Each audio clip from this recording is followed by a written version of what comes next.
Let's turn to our distinguished members of the panel to talk about international collaboration, particularly between the European Union and the United States in this important area. Please welcome to the platform Commissioner for Agriculture, Janusz Wojciechowski, Secretary of Agriculture for the United States, Tom Vilsack, and long-serving senior member of the European Parliament, Paolo de Castro.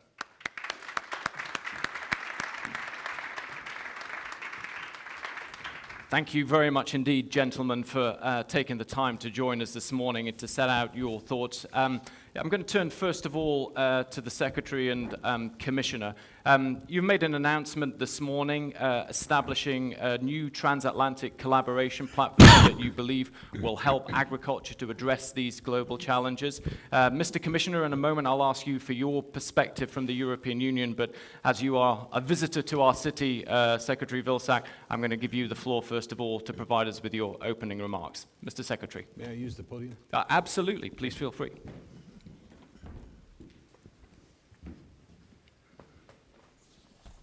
Well, good morning to everyone. It is certainly a privilege and honor to be on this panel today.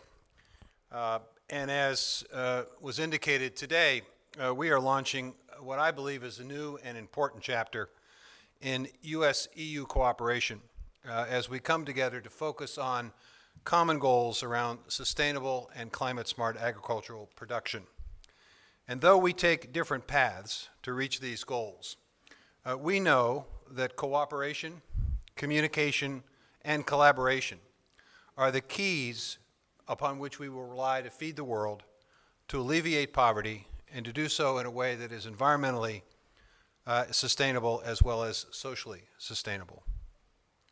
If we're going to produce more food and ensure food security around the world while minimizing environmental impacts, we must commit to developing and deploying new technologies, new practices, and new methods in agricultural production. There are multiple and effective ways to achieve desired outcomes, and the United States stands behind the importance of science-based, data-driven decision-making to ensure that agricultural production is environmentally, economically, and socially sustainable. President Biden's Build Back Better framework affirms this commitment through significant investments in innovation, research, and resources for our farmers and ranchers to support their efforts in deploying conservation practices that will sequester carbon and reduce emissions, all of which will lead toward meeting his goal of a net zero U.S. agriculture by the year 2050. It is fair to say that we in the U.S. believe that through science and innovation, a more sustainable agriculture can also be a more productive agriculture. Increasing productivity is essential if we are to be successful in meeting the needs of a growing global population, ensuring that food is affordable to hundreds of millions of people around the world, and to do so sustainably. The fact is we must work together on both sides of the Atlantic to structure our food systems in a way that is good for farmers, for consumers, for communities both rural and urban, and for the planet. At the same time, we must also guard against trade barriers and restrictions that are not based on science and may seek to discriminate against particular production practices. Not only do unjustifiable trade barriers take an economic toll, they stifle the development of new technologies needed to address the challenge of feeding a growing population on a smaller environmental footprint. To move these efforts forward, today we are launching a new platform to exchange knowledge and information and to promote mutual understanding and trust as we work together to address global challenges and achieve common goals. This platform will ensure increased communication and more effective and efficient collaboration, and will allow us to promote cooperation in the face of time-pressing need to adapt to and to mitigate the consequences of a changing climate. We'll follow and focus this initiative in three key areas: sustainability in agriculture, climate in agriculture, and agri-food exchanges and food system resilience. We commit to an exchange of ideas, participation in joint activities, visits and exchanges in furtherance of this collaborative effort. It's frankly time to roll up our sleeves and re-engage on the most pressing issues facing agriculture and our rural communities. The first real opportunity, I believe, in almost a decade for our respective ministries to work in partnership to ensure a sustainable, climate-smart future for all of agriculture. I believe the world is watching and waiting for us to act. Thank you very much.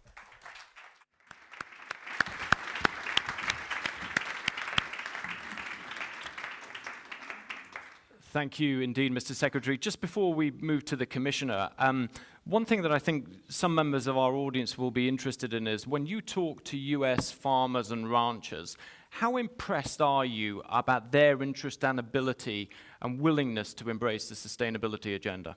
You know, if you'd asked me that question 10 years ago when I had this job before, I would have suggested to you that there was a degree of skepticism and uncertainty about it. But there is a sea change in the U.S. agricultural community to the point that farmers and the food system have joined together in an alliance to promote the need for large-scale commitments of demonstration projects and pilots to really learn more about exactly how climate-smart agriculture works and to quantify and measure the results of it.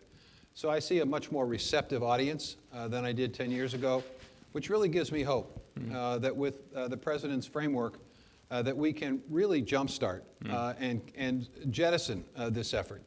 We've obviously waited too long as it is, but I think we're going to see some very significant action from U.S. agriculture, and I think we'll see it with farmers and ranchers participating and cooperating. Great. Thank you, Mr. Secretary. Mr. Commissioner, the opportunity for you to provide your perspective on today's announcement. The floor is yours, sir. Please, if you'd like to.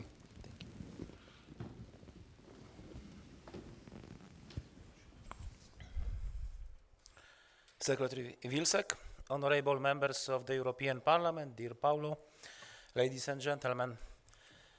Secretary Vilsack, thank you for your kind words. Once again, I'd like to extend a warm welcome to Brussels. I'm glad to say that we are getting to meet very often. It was only a few weeks ago that we meet in Florence in the G20 pre-summit meeting. You must be getting a taste for our famous European food. I hope that these are the first of many friendly and productive meetings that we share. Ladies and gentlemen, it is a great pleasure to share this platform with Secretary Vilsack.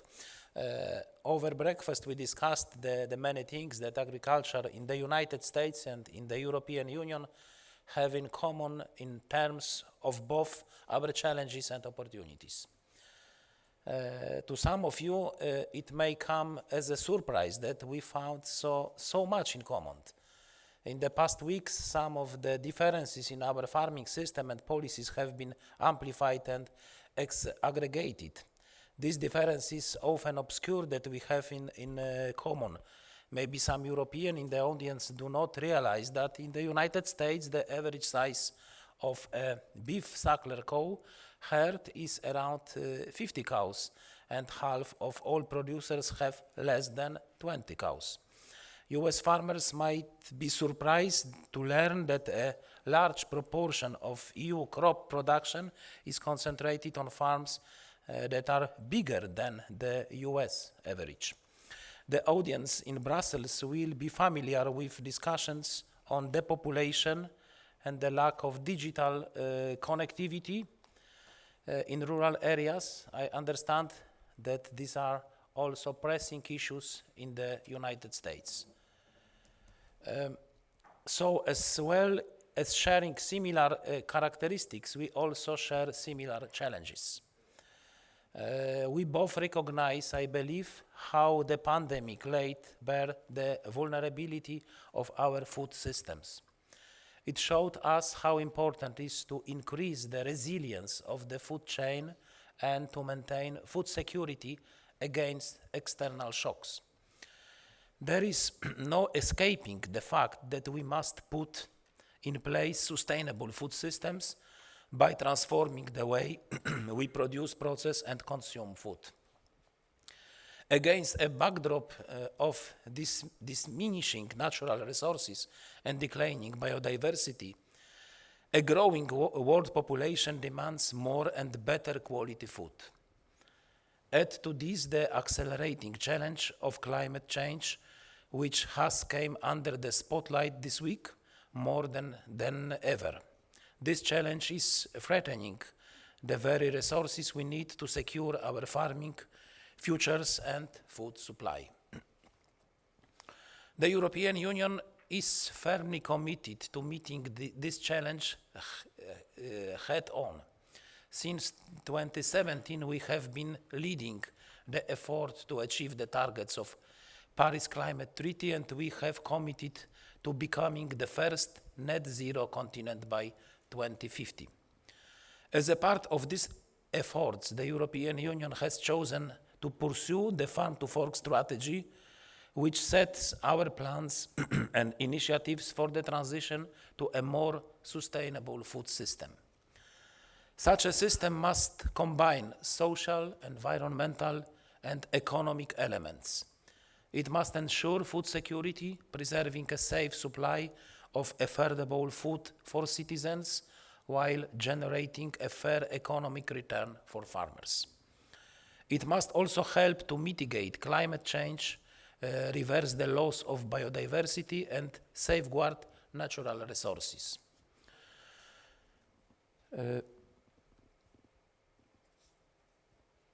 Yes, these are big demands, and transition to sustainability will be difficult. However, we believe there is no alternative to act now, and that this is the right strategy for the European Union.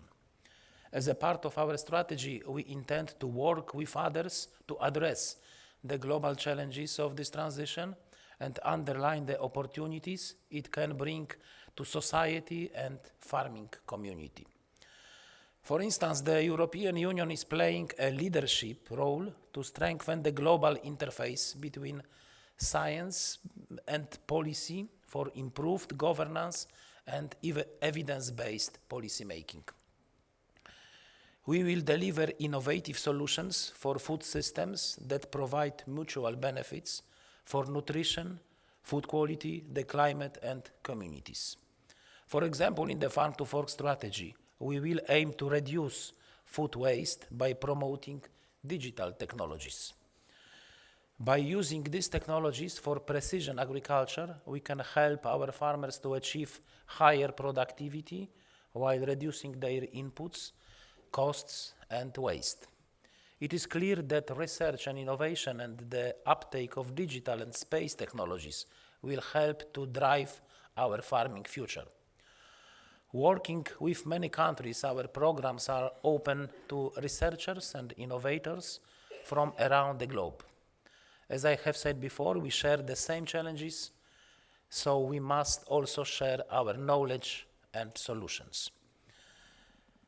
And as we transition to greener food production under the Farm to Fork strategy, we want to engage with our American friends to share our progress and our experience. I believe that we can learn a great deal from each other. For this, we need to exchange our experiences and information more fluently than we have done in the past. For example, I know we both feel strongly about supporting the role of farmers in leading the transition to sustainability. We are asking them to manage and store carbon in the soil, to reduce soil and water pollution, and to reverse ecosystem degradation, all while producing enough food to meet society growing demands. We are asking much of our farmers, so we must also ask much for ourselves. What policies will bring higher environmental and climate benefits for all? How we take the huge economic value of sustainability in agriculture and the bioeconomy and translate into new green business models that spur growth and jobs.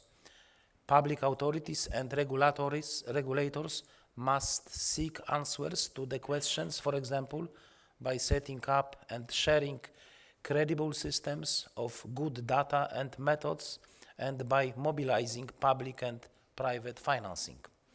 For this reason, I'm glad that the United States and the European Union have reached an administrative arrangement for our services to work together on the common issues that we face.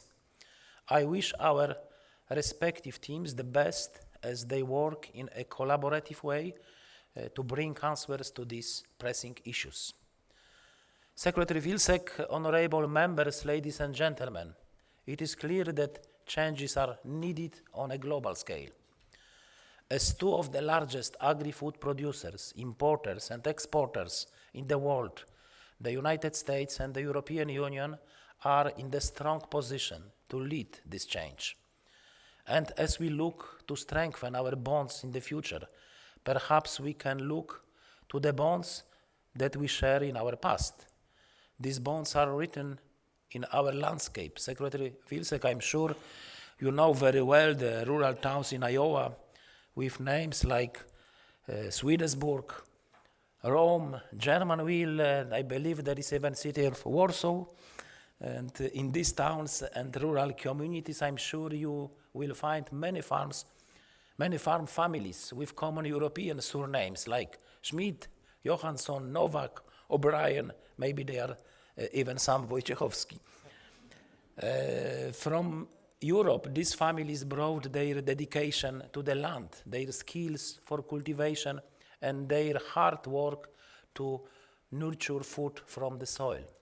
These same qualities survive in the fields of Europe and the United States today.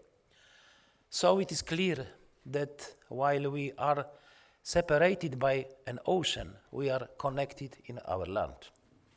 Secretary Vilsack, I look forward to deepening this connection over the coming years for the good of our farmers, our food, our people, and our planet. Thank you very much.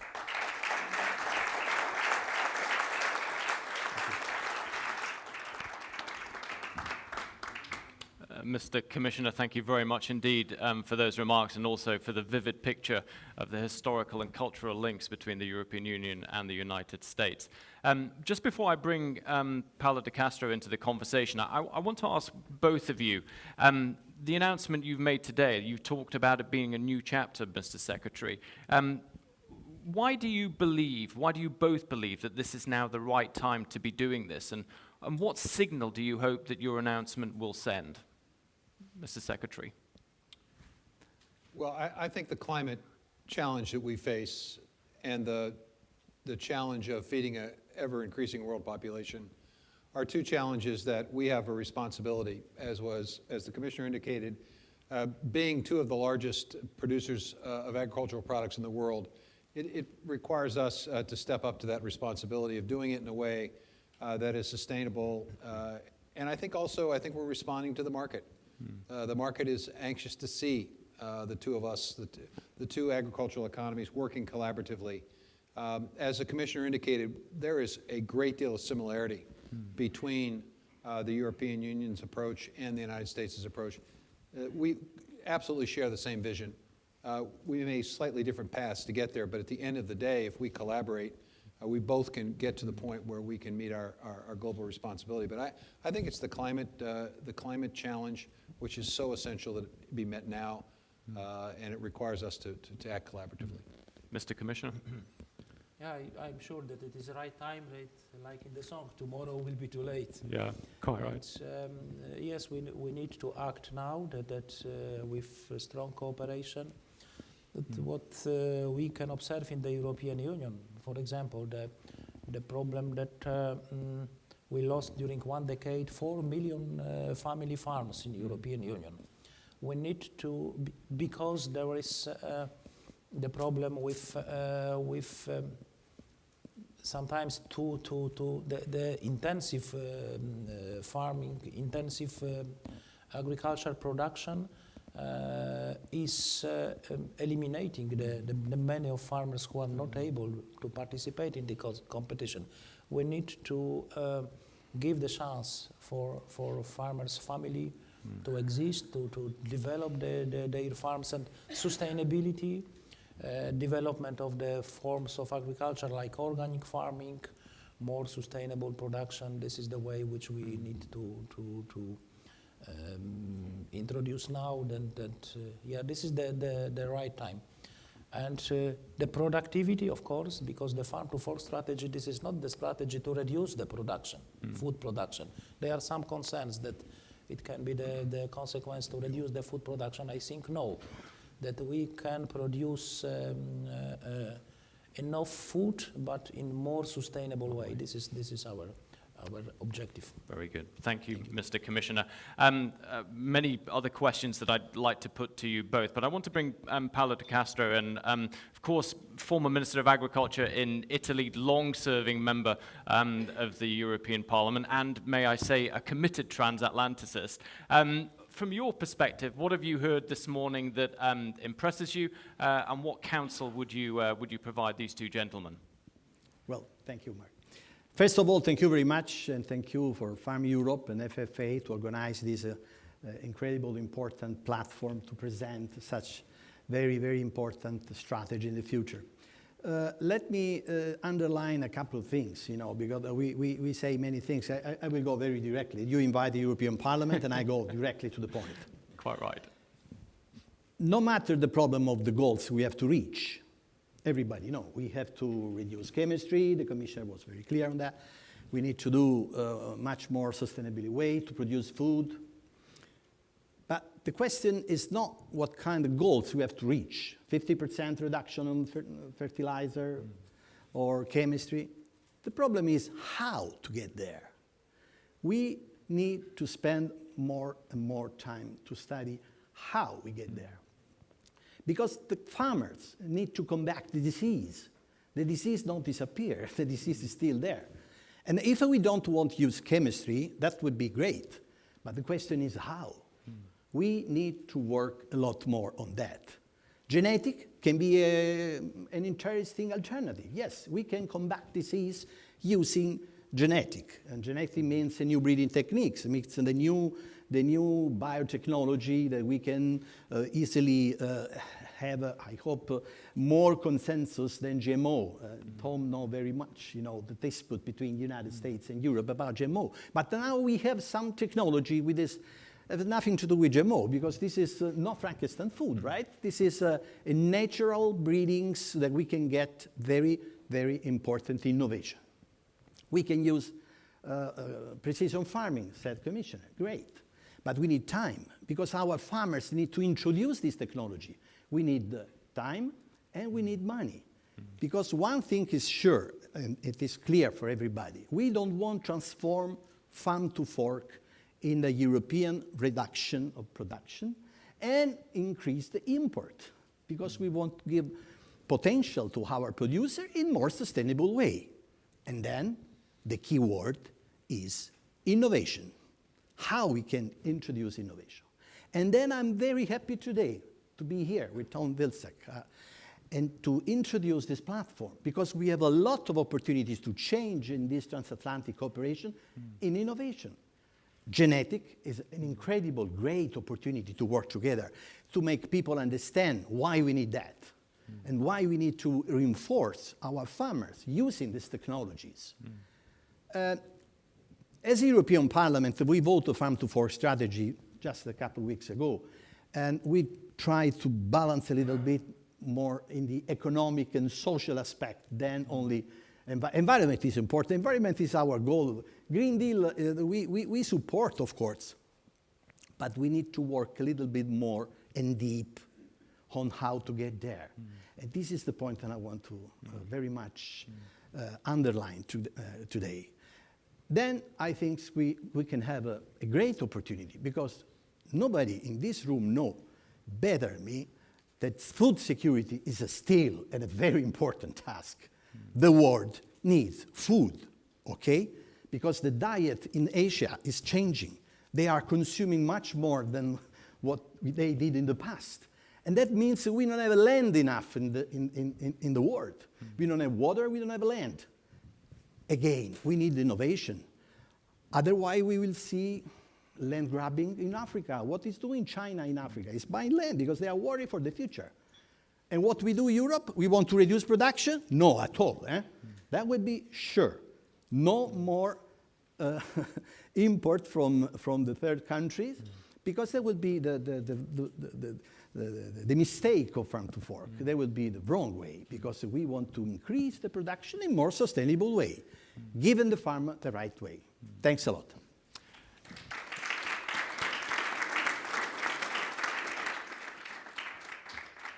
Thank you very much indeed for that, Paolo.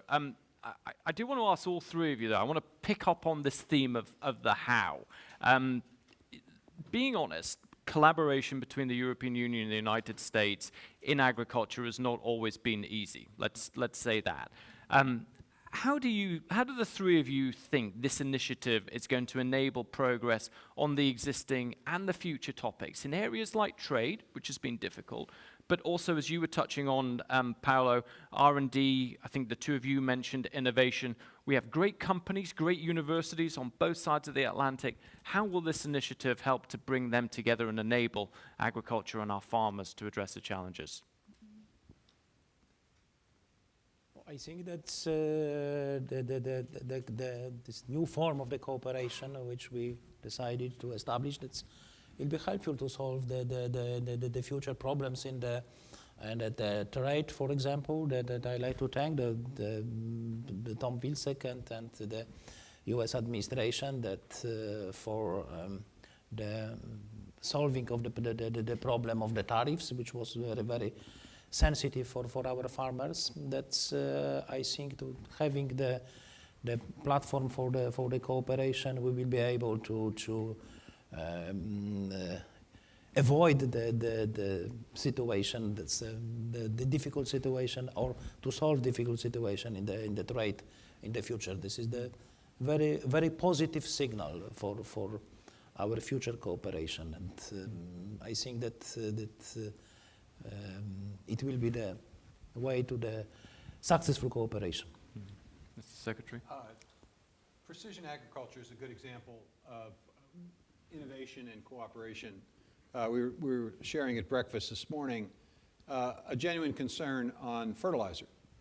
As we look at reducing greenhouse gas inputs of farming, fertilizer is obviously an issue.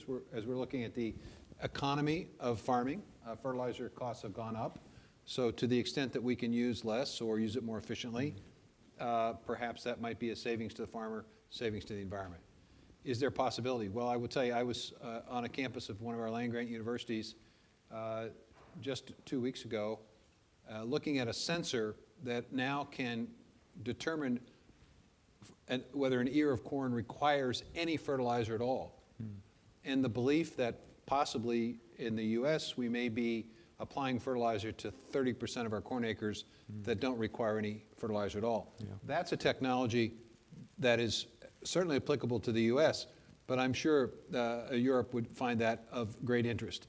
Is there an opportunity here for us to work collaboratively together to get that kind of sensor technology available and affordable to farmers across Europe and across the United States? Yeah. That's the kind of exchange of knowledge and information that could be beneficial to both the farm community and to the environment.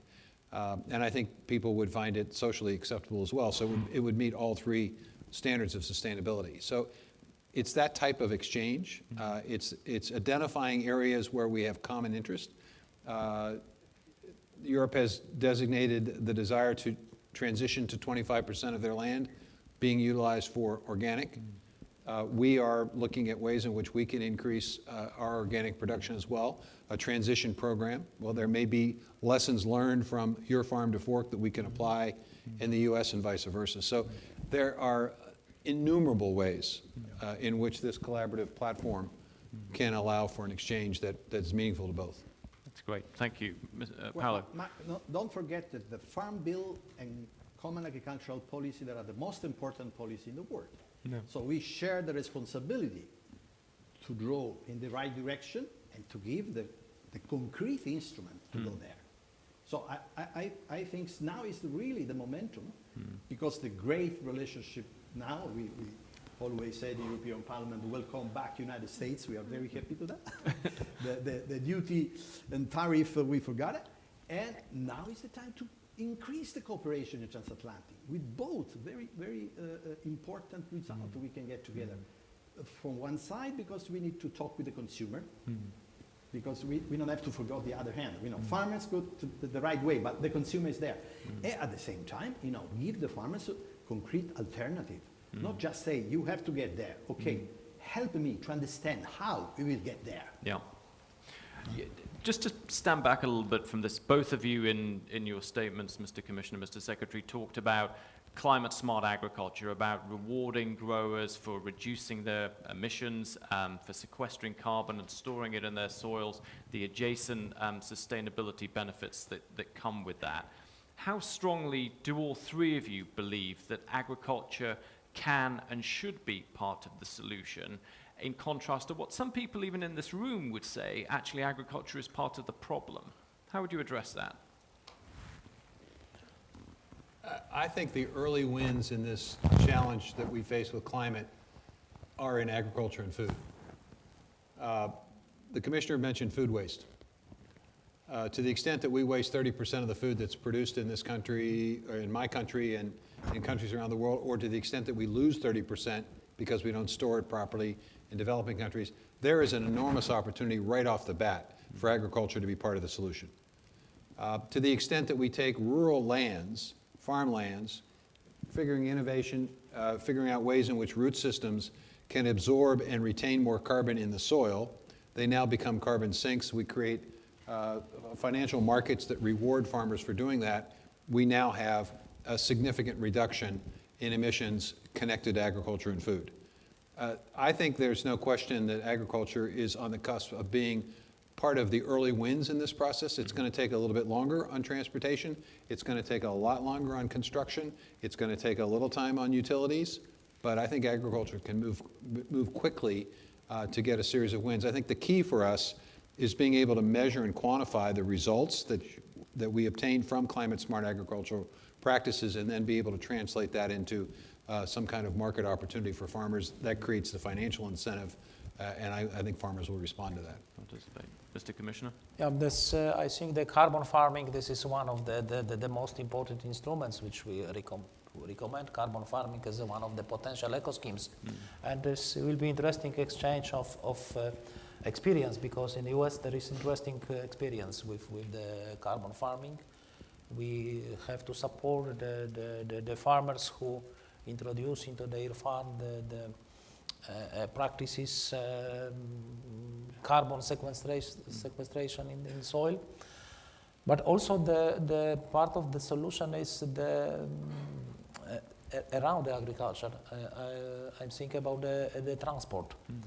That we transport a lot of food across food and agri products, like animals. That's generally the food products across the Europe.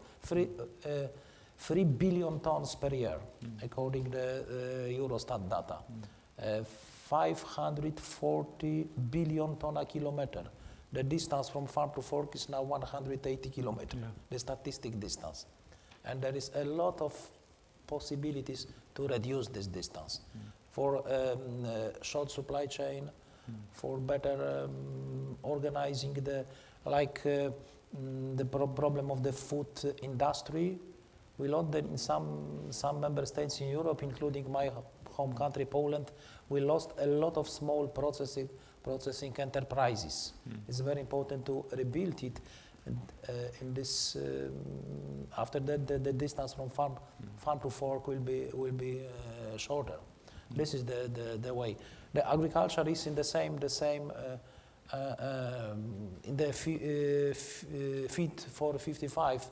In the same part with the transport, with the construction. This is very important to have the holistic approach and to reduce not only emissions directly from agriculture, but from the whole food system. Can I just address one of the issues I think that's often raised with agriculture is this issue of methane and livestock production. And one alternative is to try to reduce agricultural production, livestock production. Of course, that then raises the issue of how we feed an ever-increasing world population that needs protein. I think a better way is to ask the question, how do you sustainably produce that livestock? How do you capture methane? How do you reduce methane? how do you reuse the methane? And there are strategies in play today. We have farms in the United States, dairy farms, large dairy farms, that honestly believe with the right kind of technology, they can get to net zero within a matter of years. So when the world says we're going to reduce methane by 30% by 2030, the agriculture definitely needs to be part of that.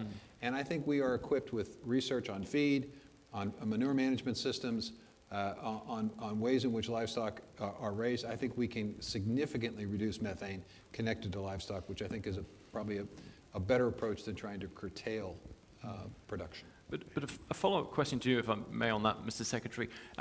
You said dairy farmers believe they can get, some of those dairy farmers believe they can get to net zero in a matter of years. What do they need to be able to get there? They need feed additives that will reduce the amount of methane that's produced by the cow. They need the ability to capture the methane. They need the financial resources to create digesters that capture the methane and convert it into electricity and fuel for the farm and for rural co-ops. And then they need separation equipment that essentially takes the manure, separates the solids from the liquids, reclaims the liquids, which we need to do in terms of scarce water resources, and then basically pelletize the remaining solids. Now you've got a fertilizer that's baggable, that can be transported anywhere in the world. You don't have to over-apply it on land. You don't have to create the water quality issues that can create. And now you've got several new revenue streams for farmers, and also a significant reduction in the methane issue. Thank you very much for that. Paolo. Innovation can give a lot of solutions. Yeah. The problem is to try to explain to our consumer, to our public opinion, that we need more science. We need more, good behavioral technologies and innovations, and that will be a tremendous challenges from the political point of view, because we have to explain. But people think in the romantic way, but we need to manage the problems every day. And to manage this problem, we need to explain the incredible result of innovation today, which is much more sustainable than in the past. And even when we talk about chemistry, we have a lot of new active principles, much more better for the environment and for the health. So we are in the direction, but we have to use this incredible power of innovation. And this is the good news of today, because this platform can help. And But you and I have talked before about this. How do we get that message across to consumers, to our citizens? Not in a way where we're telling them, but they can engage themselves in the opportunities that we have in front of us. This is the challenges. This is the problem. How we can convince them, talk more. I think after this dramatic pandemic, COVID-19, I think people are average. People are more used to the science than before. They understand that we need science. If you are getting out, it's because of vaccine, no other. So I think even from this is a good momentum. Now we have to explain. So I very much hope that Commissioner Wojciechowski can help us when the Commission will come, your colleagues, Kyriakides, on the new legislation on the biotech, for example, because we are waiting that. And it's incredibly important now to explain our people. We have a Nobel Prize for that in 2022. I mean, that's an incredible work. But people think it's the same things, it's just the same things in the past. No, it's not like this. We need to talk more. And the European Parliament, I think, it can get more involved in this. I think farmers have a responsibility too. I think many farmers believe that they deserve credit for doing what they do, and they don't need to have to explain it to folks. But in today's world, if you don't market yourself, someone else is going to market you. Quite right. And it may not be quite the image that you want. So I think farmers and farm organizations have to be more engaged in education. And I think it starts at a very early age, getting young people to understand where their food comes from, the difficulties and challenges in producing the food, and how extraordinary our farmers globally are and have been in terms of productivity. Quite right. Thank you for that. I'm now going to open up to members of the audience, and I'm going to go to our distinguished colleagues from the media first. For others, when I open up, when you want to ask a question, please introduce yourself, say who you are and obviously where you're from, and if possible, questions to the point, please, rather than statements. Media. Yes, Eddie. don't think it's on. Should be. Okay. So I'm Eddie Wax from Politico. For Secretary Vilsack, I would just like to ask, because you recently announced on the 26th of October that there are several countries joining your Sustainable Productivity Growth Coalition. Is the UK part of your plans? And genuinely, how serious are you that the EU and the US can work so closely together? Because this approach in the SPG coalition really seems to be focused on sustainable intensification, which is very different to the farm to fork strategies narrative. Yeah, that's my question. Well, first of all, we extend an invitation to any country to be part of this coalition. And certainly the UK would certainly be welcome to be part of this. I don't think that you can read into this proposal and suggestion that it's about intensification of farming. It is actually about innovation. And innovation can occur on the smallest of farms or the largest of farms, and in fact is occurring on the smallest and largest of farms. I think there are ways in which, for example, this sensor technology I talked about before, that is an extraordinary opportunity for farmers of all sizes to potentially benefit by lowering their input costs, increasing their productivity, and also doing right by the environment. And you don't have to be a large farmer to understand the equation there. So this is really about accelerating the investment in innovation. And it I think, partners with our Aim for Climate initiative that was announced or will be announced at COP26, where we're suggesting that there needs to be significantly more investment, both on the public side and the private side, in terms of strategies to deal with this. So we're extremely serious about this because we understand the challenge. If you come to the US and you talk to a Western farmer, they'll talk to you about a drought that has lasted for years and the impact that that's had on their farm, regardless of size. Or you can talk to farmers down south who got hit by a horrific storm. Or you can talk about farmers in my state who got hit by a windstorm that they'd never seen before. So I think farmers understand and appreciate climate change and the impacts of climate change are real, and that we need to be ahead of the curve instead of responding to it. So I'm excited about this opportunity, and I don't think it's necessarily mutually exclusive to what we're trying to do here. I think there is a lot of common ground. There's far more common ground here than there are differences. Thank you. Yes, lady in the front row on the right first, and then... Thank you for taking our questions. I'm Sophie Dupuis. I work for a French media called Context. I have a question on trade. You mentioned trade several times. The EU is also working on making its trade policy more consistent with the Green Deal. It will be also one priority of the French presidency of the EU Council next year. What is your position about that, Mr. Vilsack? Can trade policy be an instrument for more sustainability in agriculture? Thank you. Is that directed to both of us? Yes. Mr. Commissioner. The trade policies is very important, and there are concerns from both sides of the ocean. Our farmers in the European Union, also in the US, they are concerned about the trade barriers, and our goal is to reduce the trade barriers. But this is very important to have as much as possible the common standards, this is the reason that we discuss a lot about the sustainability standards, and it will be also the topic for the next WTO, the conference in Geneva, and we will discuss about this. Because in the trade we respect the WTO rules, of course, this is very important. But from other side, we need to, as much as possible, to have to achieve the same production standards. Mr. Commissioner. Trade obviously is a topic that it depends on how you look at it and how comprehensively you look at it. I think it's fair to say that the recent announcements with Boeing and the recent announcements with the Section 232 tariffs is an indication of a desire on the part of both the U.S. and the EU to find a more cooperative dialogue on trade in terms of the entire economy. And as I've explained to my counterparts on numerous occasions, dealing with the issues of agricultural trade between the U.S. and the United States, or between the EU and the United States, is incredibly important if you are interested in having a more comprehensive trade arrangement and agreement with the U.S. And the reason is simple politics.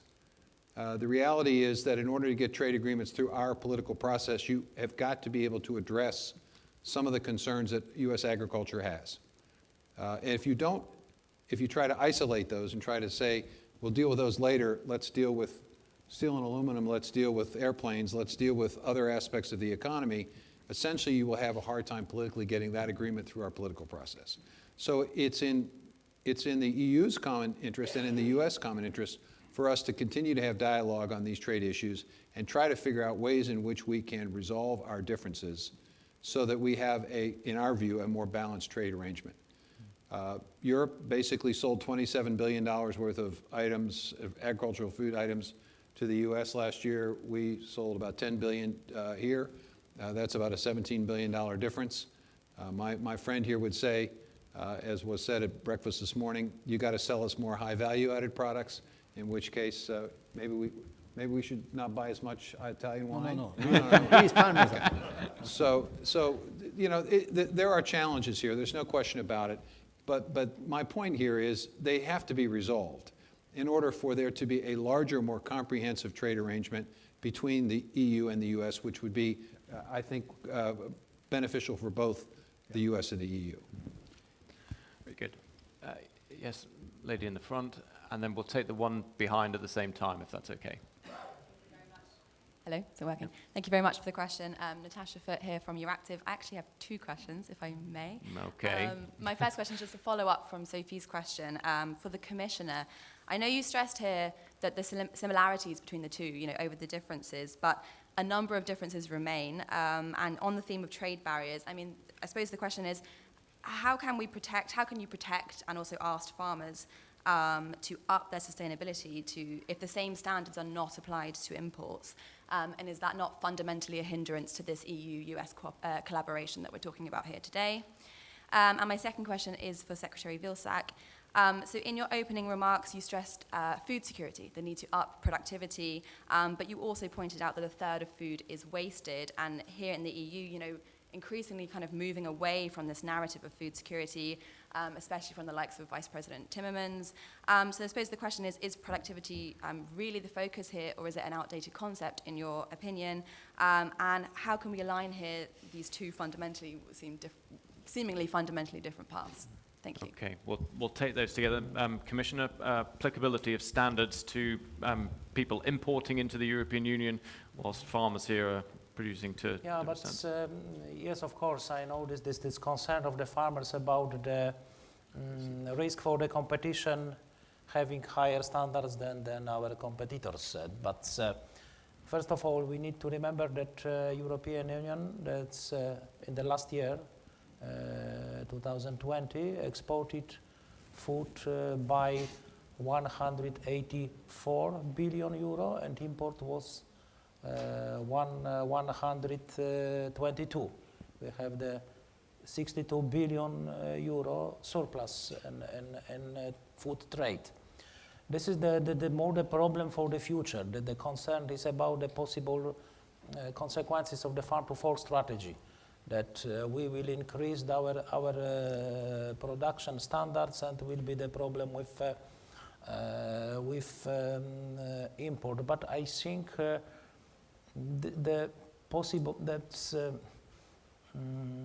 I think that thanks the farm-to-fork strategy, first of all, the short supply chain, it will be the benefit for our own production, for our farmers.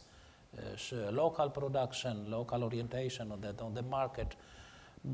But of course, we will discuss during the French presidency. That's the French Minister of Agriculture announced that it will be The priority of the French presidency, okay, it will be good opportunity to discuss how to improve the relations in trade and to have the same, to achieve as much as possible the same standards.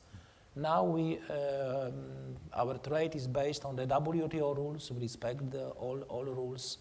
We don't create the barriers in trade. This is not I think the both interest, the US and the European Union. We are food exporters. This is not our interest to create barriers. But of course, during the French presidency will be on the top of the discussion, this issue. Okay. Thank you. Mr. Secretary, productivity, an outdated concept? It's hard to believe that question is easier to answer than the one that the Commissioner just answered.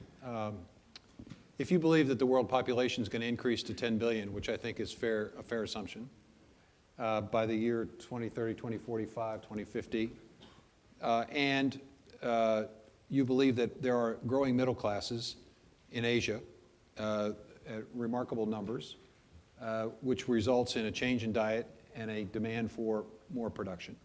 If you believe that half of that increased population is likely to occur in the African continent,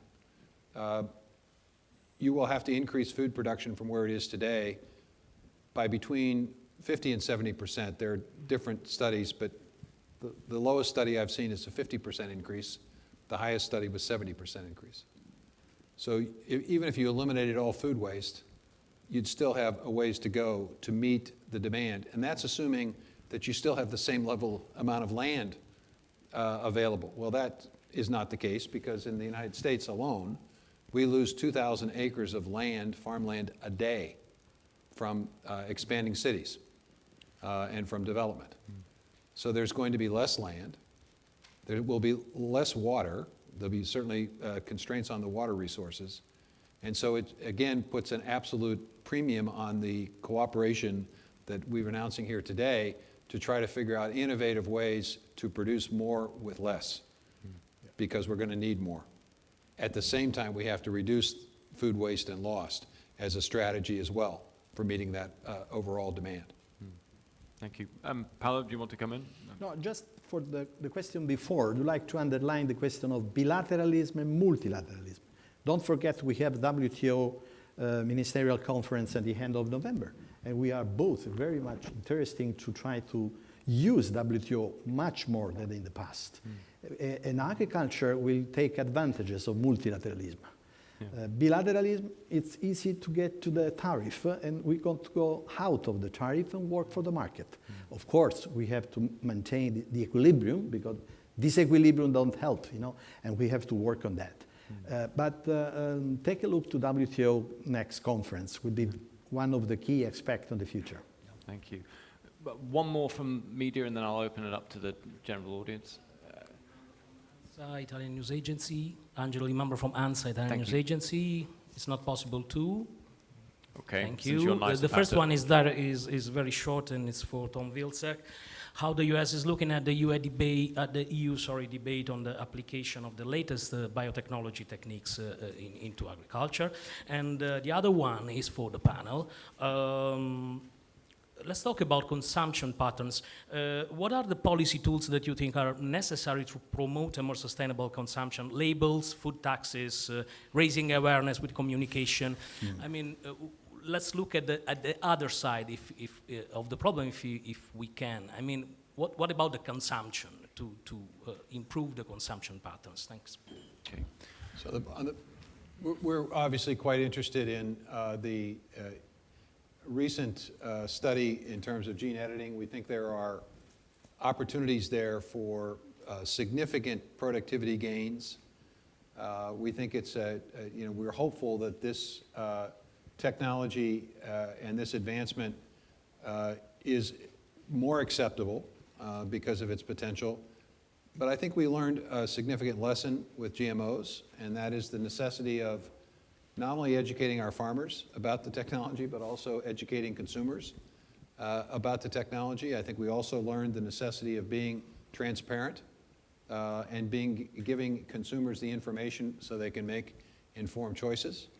And I think if we are able to be transparent, if we are educating consumers as well as producers that this particular technology we might see greater acceptance and greater utilization of it than we did with the GMO.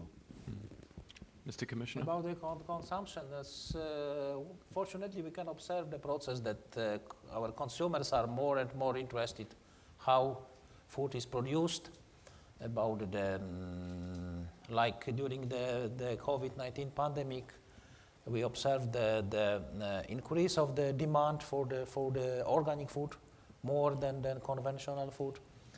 And this is everything is in the Farm to Fork strategy. We pay a lot of attention for the consumption, for the giving information for the consumers, labeling, of course, like animal welfare label. This is very important.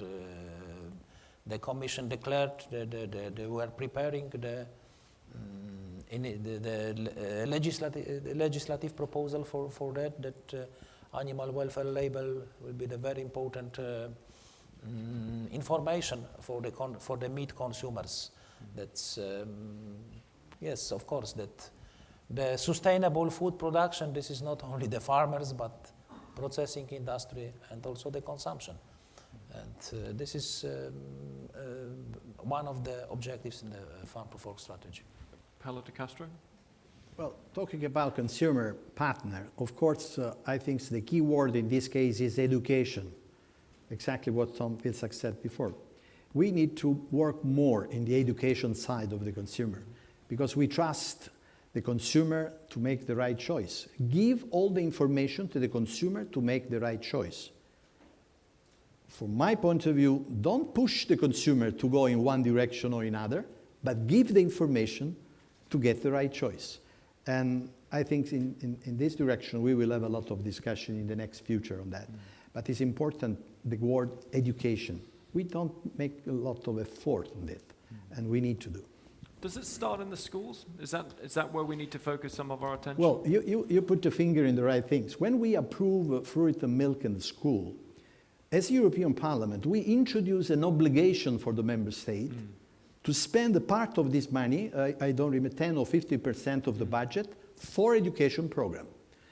I believe nobody did anything on that. So this is the time to work more on that. Yeah. Education is the key. We don't have to force, to put some red light or something like this, to force the consumer, don't consume that. It's not the right way. Yeah. The right way is to give information and make the right choice and give a lot of information and a lot of education, in particular to the school. Yeah, thank you. Okay, we'll open up to members of the audience who may have a question. Sir, in the second row. And then I'll come to you, madam, in a second. Yeah. Thank you. I'm Benjamin Lamert. I'm a French farmer and vice president of the French Federation of Oilseed Producers. So I welcome this journey because this event today, because I think we only could achieve the goals of the big ambition of our Green Deals only if we are aligned and together on both sides of the Atlantic. And I share with you the opinion that the farmers are a big part of the solution and agriculture are a big part of the solution. But I have some doubts about the impacts of the Farm to Fork strategy and the biodiversity strategy because they lead to decrease of income of farmers, decrease of production, highest price for consumers, and more imports. So I have a question for you, Mr. Commissioner. Can you commit that all the imported products will have the same standards and that they will be applied the mirror clauses to all this production? And to Mr. Secretary of Agriculture, how do you see such kind of mirror clauses? Mr. Commissioner. Okay, all important products have the same safety standards in European market because this is the principle that we don't import products with not fully safe, which are not fully safe. But the problem is sometimes that the production standards, that they are not always the same. And we are, as it was said before, the WTO rules But about the question, your question about the impact assessment, each regulation which will be introduced as a part of the Farm to Fork strategy will be this is the obligatory, the mandatory impact assessment, and it will be done.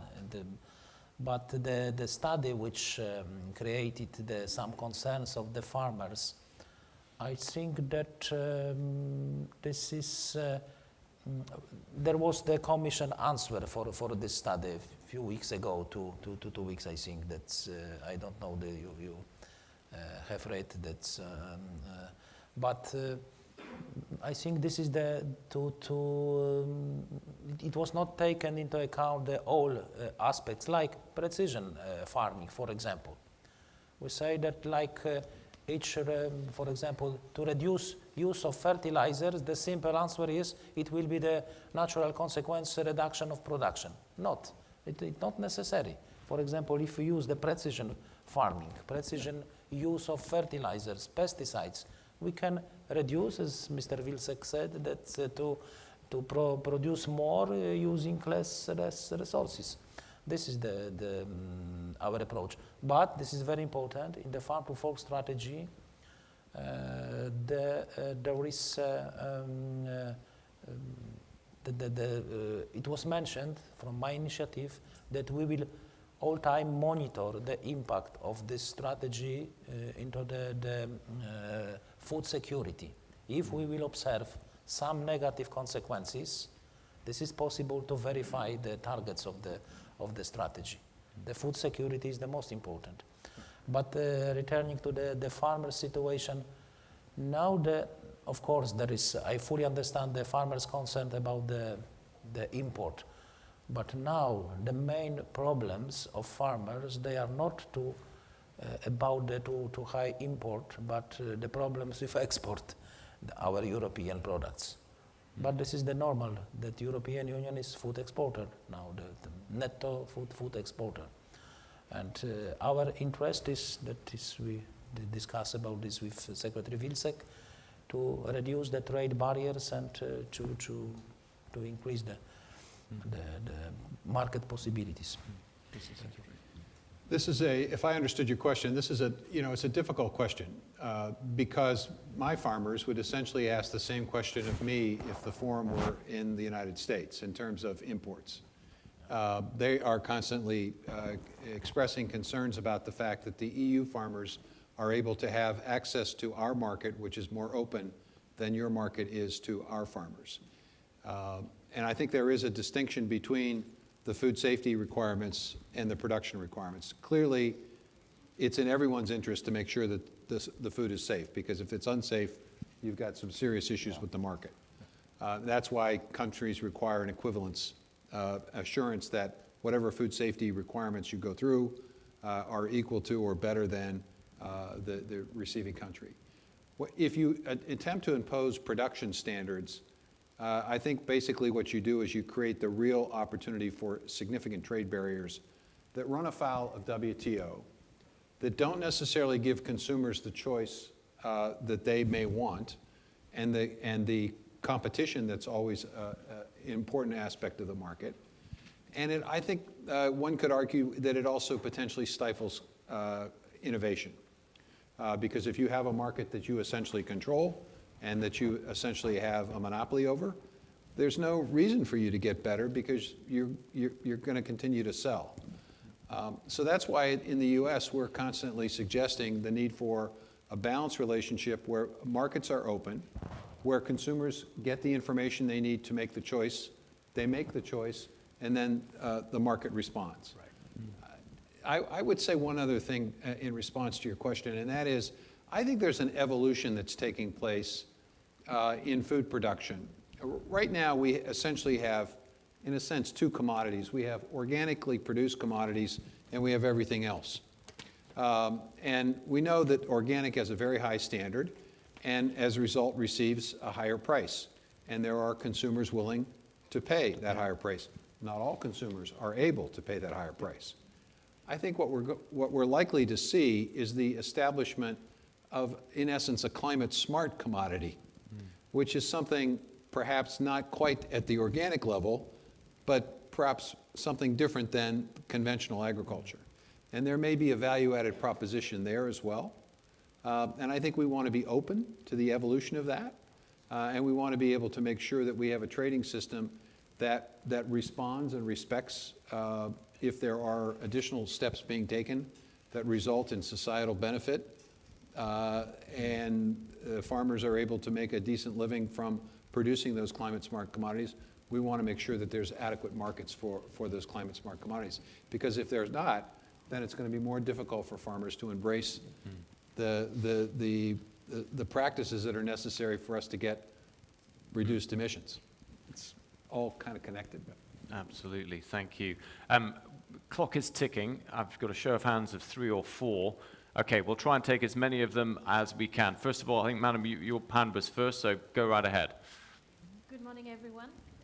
My name is Tiffany, and I work for Yara International. We are a leader in production of organic and mineral fertilizers, so I felt I had to intervene because several examples were shared during the panel discussion. And to build a bit on what you said, Mr. De Castro, namely about the how. I think it's time for moving maybe away from the ideology, go back to the agronomy and see how we can reach the common goals that US and Europe share now with this cooperation. And the question I have is really how can we, for instance, boost the use of precision farming and digitalization for fertilizer use? How concretely, using the CAP, using Farm Bill, using another kind of common initiative between US and EU, that would be for us really interesting to know, because we see that we can really improve, for instance, the efficiency of the nutrients used by like 20%, which is a real contribution not just for the economy of the farm, but also in terms of reducing carbon losses. So really, how can we get there together and support farmers in those efforts? Very good. I'm going to take one more together. Madam in front row here. You got a microphone, please?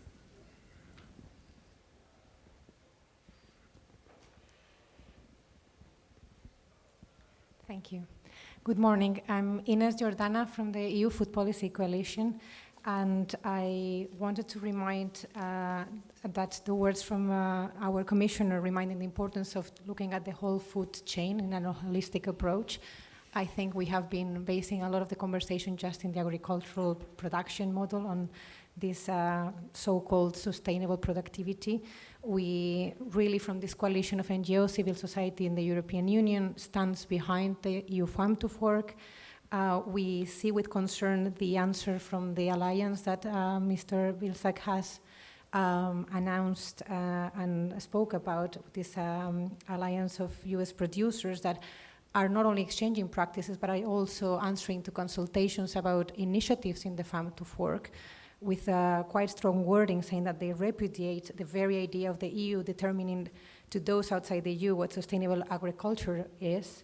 And we see this with concern because we really hope that our policymakers, including the Parliament, will be standing for this Farm to Fork, will make enabling food environments so that we can afford and have accessible, sustainable food that we also choose. So you mentioned, Mr. Vilsack, in your introduction, not discrimination towards source of food production systems. In a way, isn't all of this support that you're planning to give to a certain system also a way of discriminating some of the other systems that think different, or societies that would choose for other products?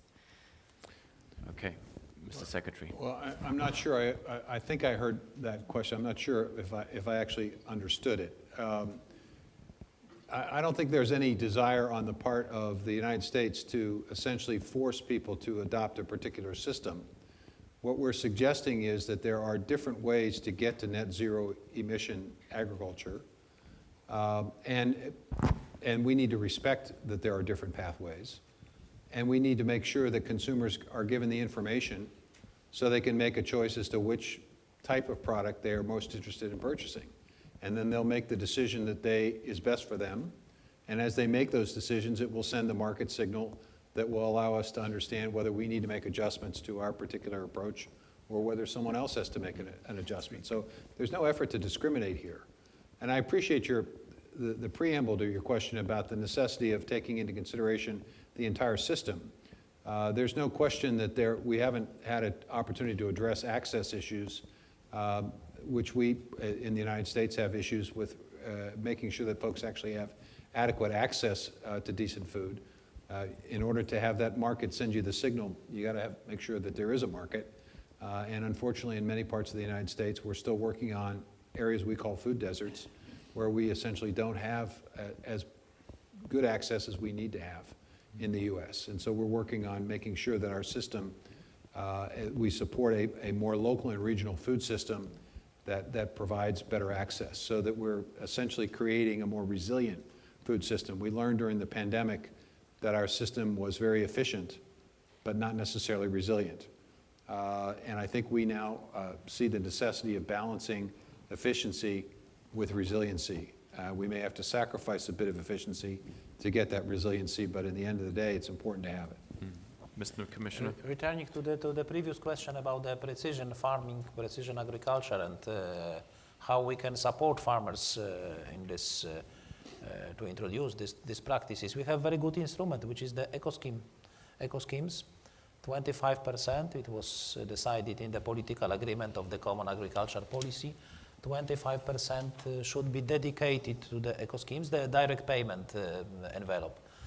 And this is the member states' choice, what kind of eco schemes they will propose, taking into account their